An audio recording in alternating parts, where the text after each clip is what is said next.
Hey everyone, welcome back. So today we're going to be diving into this topic that seems like it's just everywhere now. AI. AI. Exactly.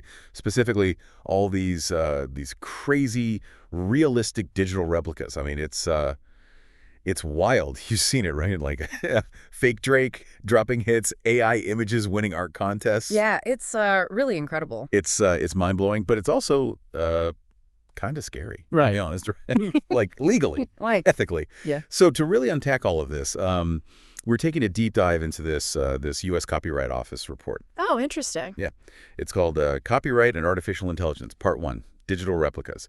And this report is basically a direct response to, well, all this stuff. You know, Yeah. the growing use of AI to make these replicas and all the concerns popping up. Yeah, it's really pushed the boundaries of what we thought was possible just a few years ago. And as this report dives into, it's forcing us to really rethink how we protect people's rights in this digital world. Absolutely. So before we get too far into the weeds of the report itself, let's just, break down what we're even talking about. When we say digital replica, what does that even mean? Well, it's basically any video, image, or audio recording that's digitally made or manipulated to show a person realistically, but it's not actually them.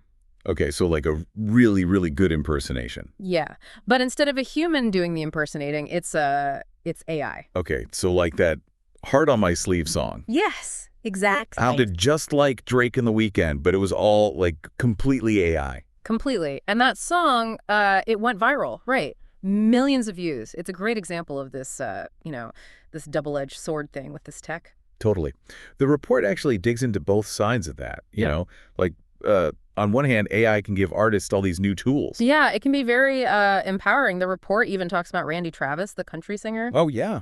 You know, he had a stroke a while back, but he was able to use AI to release new music. That's amazing. But like you said, there's this flip side. There are some pretty serious concerns. Definitely. The report, it highlights a few of them, like job displacement. Think about actors, voice actors. Right. If an AI can make a perfect copy of your voice, your likeness, what does that mean for folks who do that for a living? That's a great point.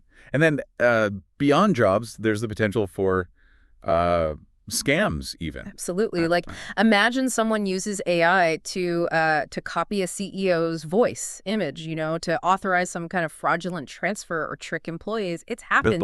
Companies have lost millions. Wow. And then there's the more, well, I guess, harmful stuff, like non-consensual deepfake pornography or using it to spread misinformation, influence elections. It's yeah, it sounds like uncharted territory, to be honest. So how does the law even begin to deal with all this? The report spends a lot of time on the current legal situation, and well, it's a bit of a mess, isn't it? It is. It's a real patchwork of different laws. You have state laws like right of publicity or privacy laws, and they all offer different levels of protection. Some states don't even have anything for using someone's likeness without permission. Others only protect famous people or folks whose likeness makes money commercially. So it really depends on where you live and who you are. That doesn't seem very effective. What about federal laws? Anything there that applies to these replicas? There are a few federal laws, but they weren't, made with AI in mind. Like copyright law protects the original stuff used to make a replica, so a photo, a song. But it doesn't always protect the individual's likeness itself. So someone could use my image to make a digital replica, and even though the original photo might be copyrighted, I don't have any legal options. Right. And then you have laws like the FTC rules, which are focused on, impersonation for fraud. But those might not cover all the harmful ways these things can be used, especially if it's not for making money. So it sounds like our current laws just aren't really prepared to handle all this. That's a key point the report makes. This patchwork of laws that weren't made for the AI age, it's just not enough. We need a more consistent approach. So what's the solution? What is the report? What does it say we should do about this whole digital replica dilemma? Well, big thing is it recommends new federal legislation, specifically to deal with the unique challenges of these replicas. It argues that the scale, the speed at which these things can be made and shared, it demands a federal solution. Okay. Why is a federal law so important? Why aren't those state laws enough? Well, the problem is that it creates this confusing system. What's legal in one state might be illegal in another. And with AI, these replicas can be made and sent across state lines instantly. So it's really hard to enforce any kind of consistent protection. Yeah. And as you mentioned, some of the worst uses, revenge porn, election meddling, they might not even involve money, which makes it harder to go after under the current laws. Right. A federal law would, create this clear standard across the country. That makes a lot of sense. So what would this federal law look like? Does the report, does it get into specifics? It does. It lays out some key recommendations for this new law. It suggests, for example, that it should be very broad, protect everyone, during their lifetime, not just celebrities or those with commercial value. The idea is that everyone has a fundamental right to control their own image and likeness, digitally. That's a big shift from how things work now. Right. It is. But the report argues that, in the age of AI, everyone's vulnerable to what these replicas can do. Yeah. So it's not just about protecting celebrities from being used in ads or whatever. It's about protecting everyone from having their image used against their will. So this law would be about, like, everyone's right to privacy. Exactly. So another thing it tackles is, what specific actions should be illegal when it comes to these replicas. And it suggests that the focus should be on distribution, not creation. Oh, interesting. Why that distinction? Why not just, make it illegal to create a digital replica of someone without their... Okay. Well, because the report recognizes that there might be legit reasons for creating a replica for personal use, like maybe someone wants to experiment with AI tech or create something artistic. As long as they aren't harming anyone, it's the sharing, the distributing, especially without consent, that's where the real potential for harm is. That's what the law needs to target. Okay, that makes sense. Preventing the spread of these things when they're used to hurt others. Anything else? Yeah. It also talks about something called secondary liability. This means that not just the person who makes the harmful replica would be held accountable, but also anyone who helps spread it knowingly. So, like, if a website, like a social media site, they know that someone's sharing a digital replica to scam people, they could be in trouble too. Yeah. The report argues that holding these platforms accountable is key to preventing the widespread, spread of these things. Of course, it also mentions that there needs to be some safeguards for platforms acting in good faith, trying to remove the bad stuff. Right, that makes sense. But this whole idea of secondary liability, it raises some really interesting questions, right? Like about free speech, censorship. Absolutely. Where do you draw that line between protecting people and allowing for information to be shared freely online? It's tricky. Very tricky. And does the report offer any solutions for that? It goes into more detail, exploring how to, balance free speech with the need to protect people from harm. It even suggests some potential solutions, like a balancing test that would weigh an individual's, control over their image against the public's interest in free expression. That sounds complicated. It is. Yeah, this whole balancing act between free speech and protection. That seems like one of the trickiest parts of this whole thing. It really is, and it's just one of many complex issues. Well, this is definitely a very nuanced issue. We've only scratched the surface so far. We have. There's still a lot more to unpack. A lot more to unpack.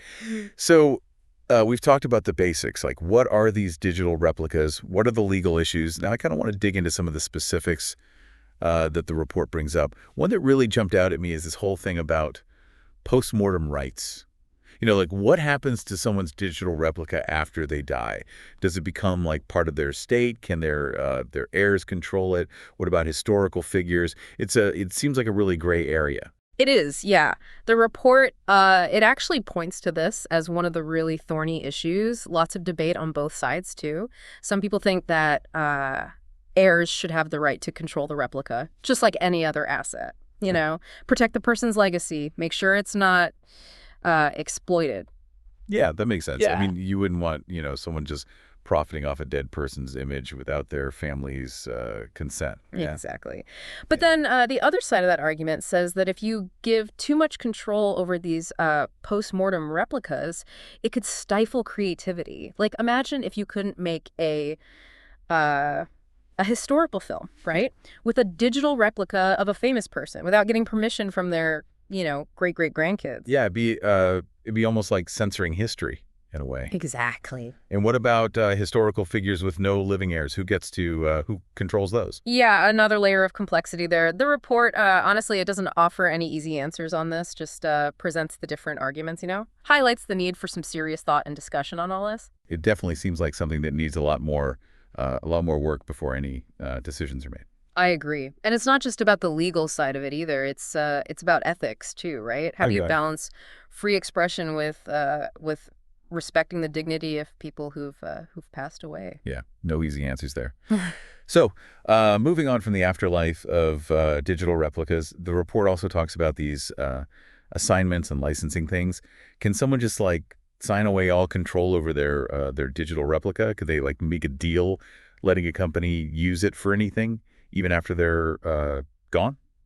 Another tough one. It really highlights this tension between individual rights and contract freedom. We value the right of people to make their own choices, right, about their lives, their bodies, and that includes their digital likenesses, I guess. Right. But we also, rely on contracts to make society function. So how do you find that balance, especially when it comes to something as I don't know, as personal and potentially long lasting as a digital replica? That's the challenge, right? Yeah. The report asks questions about safeguards. Even if someone agrees to let someone use their replica, what protections are there? Should there be limits on how long these agreements last? Should there be specific clauses giving the person some control over how their likeness is used? Lots to consider. It seems like I don't know. There's a lot of room for abuse here. What if someone feels pressured into signing away their rights? Maybe they need the money, or they don't fully understand what they're giving up. Yeah, a valid point.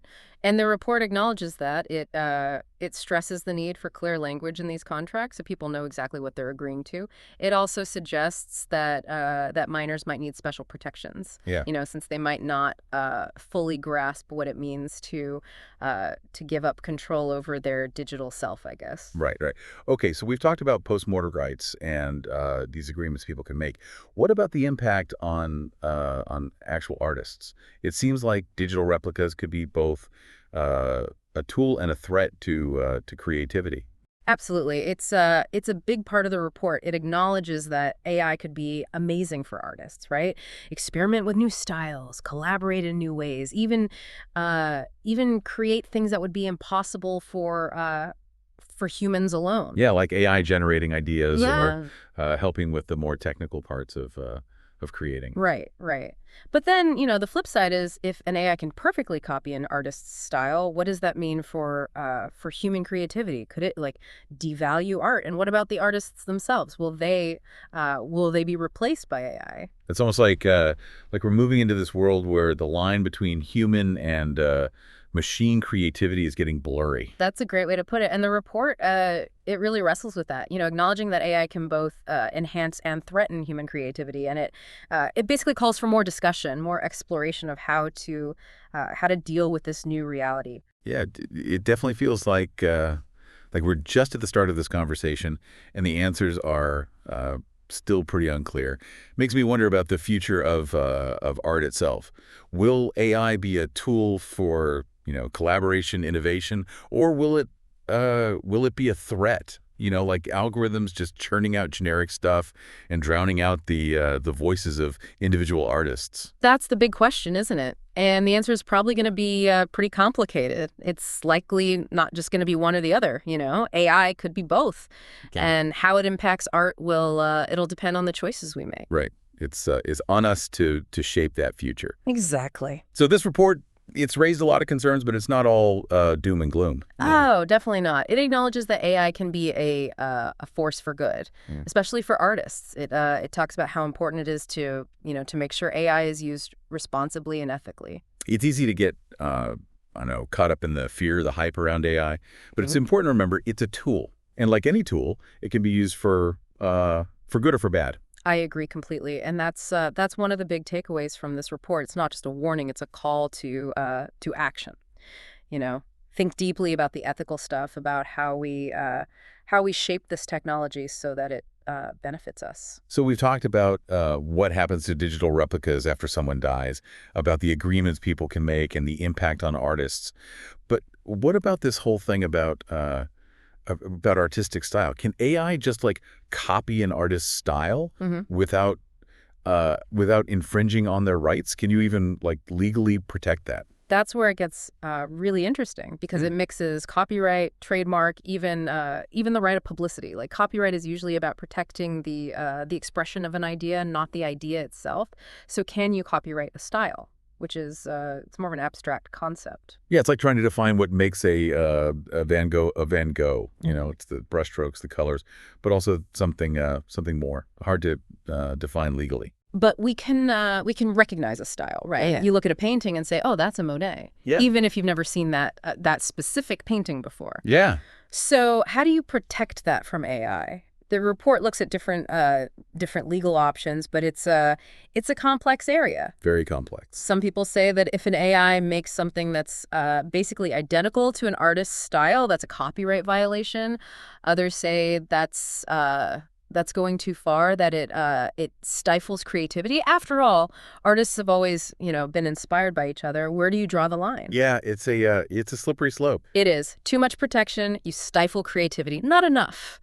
And you risk devaluing the work of human artists. Right, right. And then the report, it tries to address that, recognizing the need to balance those different things, the rights of artists, the free flow of ideas, and the potential of AI to do new things with art. It's a really interesting debate.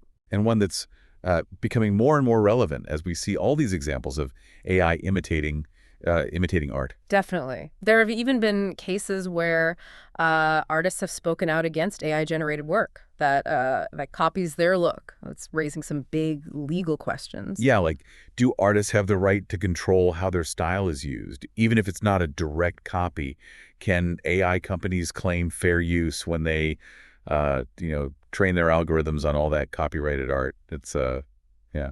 Feels like we're just getting started with this conversation. We are. It's a new frontier. It makes you wonder about the future of art, right? Like, will AI be this tool for collaboration, or will it just be a threat? It's hard to say. It could be both, honestly. It really comes down to us, to the choices we make, how we decide to use it. Well, this has been a really interesting conversation. It seems like with these digital replicas, we're not just talking about technology. We're talking about like, what does it mean to be human in this digital age? That's a great way to put it, and I think that's what makes this report so important. It's not just about the law; it's about thinking about the big picture, the ethical implications of all this. It's a call to action. We need to be part of this conversation about how we shape AI. Absolutely. So before we wrap up, I want to kind of shift gears a little. The report focuses a lot on the risks, the concerns. But what if we flipped it? What if we imagine these replicas being used in a positive way? What kind of impact did they have? Oh, that's an interesting thought. We've talked about some potential uses already in education, entertainment. Yeah. But I think it goes even beyond that. What if we use them to preserve the knowledge of experts? Even after they're gone, or what about using them to make healthcare more personal with like virtual doctors, therapists available all the time? That's really fascinating. It makes you realize that, while we need to be careful, we shouldn't be afraid to explore the good side of this technology. I agree. It's about approaching AI with both caution and optimism, right? Be aware of the risks, but also be open to the possibilities. Use it to make things better. That's a great point.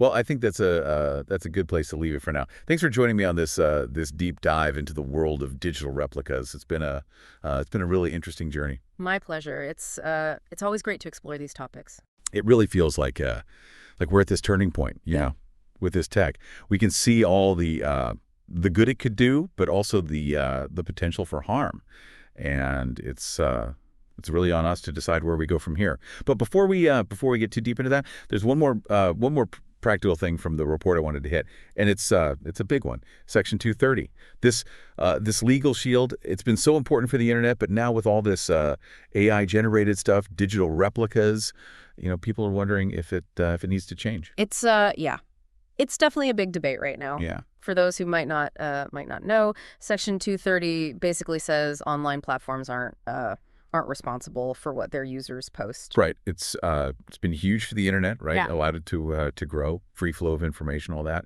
But now with these AI replicas being used for, you know, fraud, harassment, spreading fake news, people are saying maybe that protection needs to be revisited. Yeah, there's definitely a good argument there, especially since, these platforms are often the ones profiting from this AI tech in the first place. So the question is, should they be held accountable for the content, even if it's made by AI? Yeah, that's the $1 million question, isn't it? Yeah. It's not an easy one to answer. I mean, on one hand, if you make platforms responsible for every single piece of AI content that gets posted, that could be a logistical nightmare. Oh, for sure. Imagine trying to monitor all that. It could really stifle innovation, lead to too much censorship even. Exactly. Platforms might, they might start taking down anything that could be a problem just to be safe, and that could mean that legitimate stuff gets silenced too. Right. It's a real free speech issue. Mm. But on the other hand, if there's no accountability, are we basically, giving these platforms a pass to profit from harmful stuff? It's a tough balance to strike. Where's the line? Yeah. And the report, it doesn't pretend to have all the answers there. It just lays out the arguments, says we need to be thoughtful about this. Yeah. Not just a simple yes or no on Section 230. It's going to take a lot of consideration, weighing different things, free speech, platform responsibility, individual rights, all of that. It's complicated. We need to protect people, but we also don't want to, shut down innovation or free speech. Exactly. And finding that balance, that's going to be the key thing here. Lots of moving parts. Going to take a lot of thought, a lot of discussion, maybe even some new legal ideas to find a way forward that works for everyone. Well, I think this report has been really, really helpful in laying all this out, showing us the big questions we need to be thinking about as we move into this new world of AI. It's just the beginning of the conversation for sure. It is, and it's not just a conversation for lawyers and politicians. Right. It's for everyone. AI is going to be more and more a part of our lives, so we all need to understand it, be part of shaping how it develops. That's a great point. So to wrap things up, I wanted to leave our listeners with something to think about. Yeah. This report, it focused a lot on the negative side of these digital replicas, potential for harm, the ethical stuff. But what if we looked at it from the other side? Imagine a world where these replicas are used ethically responsibly. How could they make a positive impact? That's a really interesting question. We've touched on some of the positive stuff, education, entertainment, but I think it goes even further. Like, what if we use them to capture the knowledge of experts even after they're gone, or to make healthcare more tailored to each person. Wow. With virtual doctors, therapists always available. That's pretty amazing to think about. It shows that even though there are risks, we shouldn't just be afraid of this tech. We should explore the good side too. Exactly. We need to approach AI with both caution and optimism, Be aware of the dangers, but also be open to the good things it could do. That's a great way to put it. Well, I think that's a good place to wrap things up. Thanks for joining me on this deep dive into the world of digital replicas. It's been a really fascinating conversation. Thanks for having me. It's been great to explore all this with you. And to our listeners, keep learning, keep asking questions, and stay tuned for more deep dives into all the fascinating stuff happening in the world around us.